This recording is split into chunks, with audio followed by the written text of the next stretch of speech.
ភូមិអន្លង់ស្អំទឹកដីស្ទឹងត្រែងខ្ញុំសែនស្រឡាញ់មិនចង់ឃ្លាតទេ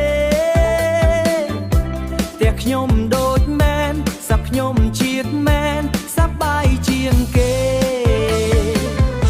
ផ្ទះខ្ញុំដូចមែនផ្ទះខ្ញុំដូចមែនសប្បាយជាងគេប៉ុន្តែទុកទេ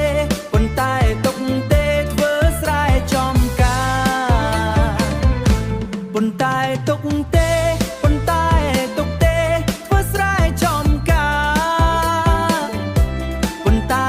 ទុកទេប៉ុន្តែទុកទេធ្វើស្រែចំការ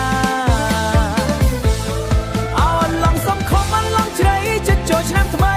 សង្ក្រាន្តនៅវត្តមនុងចាប់ប្រស្រីលែងជុំទាញប្រត់លេងចេះហត់ទាំងចាស់ទាំងក្មេងយប់ឡើងនាំគ្នារំលេងយប់ឡើងនាំគ្នារំលេង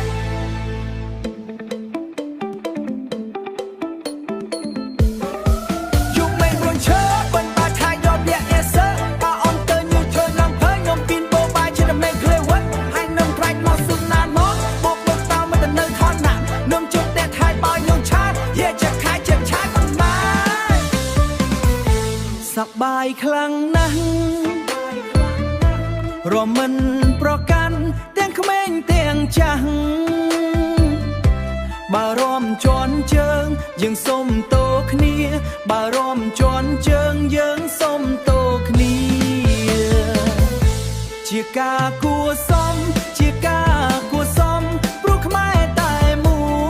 យជាការគួរសមជាការគួរសមព្រោះខ្មែរតែមួយព្រោះខ្មែរតែមួ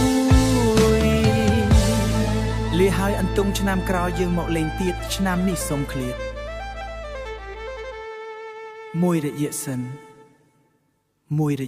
ន